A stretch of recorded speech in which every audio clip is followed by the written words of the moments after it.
आई तुळजाभवानी, महाराष्ट्राच्या आराध्य दैवत राजेश्वर छत्रपती, माझ्या प्रत्येक तरुणाला हवावं असं वाटण आणि हृदयामध्ये नाव कोरलं जाईल असे धर्मवीर संभाजी महाराज,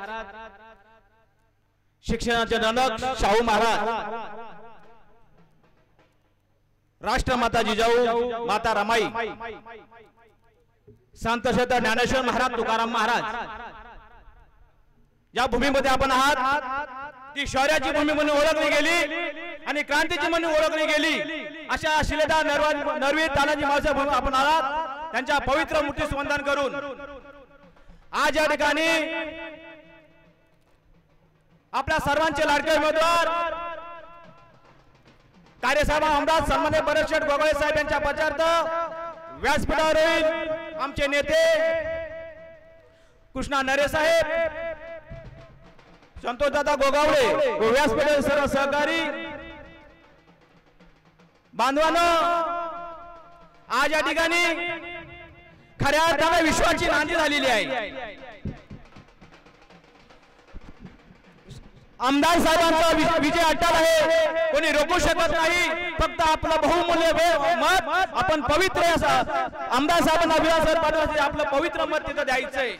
बांधवांनो, वर्गाला गेला जातात, आम्ही एवढं टीका करणं मोठे नाहीये, म्हणजे संघर्ष करणे आहे।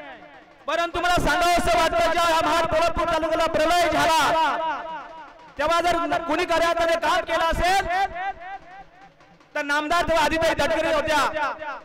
त्यांच्या माध्यमातून कळंबे साहेब असतील, आयरे साहेब असतील आणि या सर्वांचा आधारवर कुणी काम केलं असेल तर आदरणीय आमदार साहेबांनी केलं होतं, याची लक्षात घ्या।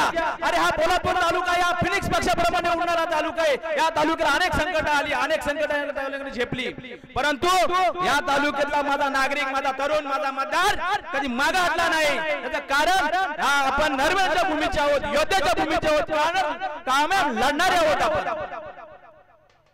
म्हणून बांधवांनो, येणाऱ्या 20 तारखेला आपल्या सर्वांचे आमदार एवढंच नव्हे तर महाराष्ट्र राज्याचे मोठे मंत्री म्हणून पाहायचंय, म्हणून आपला बहुमूल्य माननीय आमदार बरेशेठ गोगोळे साहेबांच्या बटन धनुष्यबाण समोर बटन दाबून आपण त्याला प्रचंड मताने विजयी करायचंय।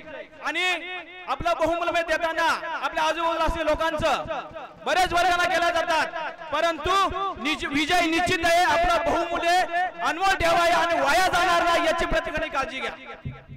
म्हणून सांगावंसं वाटतं बांधवांनो, या भागामध्ये विकासाची गंगा आली, स्वर्गीय प्रभाकर भाऊ पासून या भागामध्ये विकास होतोय। आता कोणी वल्गना करत असेल बांधवांनो, मतदार राजा आपण सुज्ञात, तेवढं सोपं नाहीये।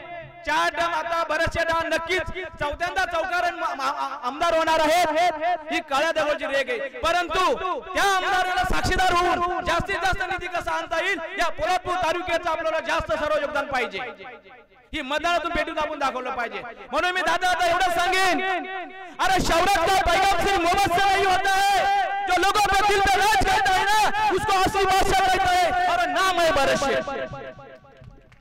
बांधवांनो, या ठिकाणी बरेचसे वक्ते बोलणार आहेत। आपण या ठिकाणी माझ्यासारख्या कार्यक्रमाला संधी दिली, आपल्या सर्वांची या ठिकाणी राजा करतो। जय हिंद, जय महाराष्ट्र।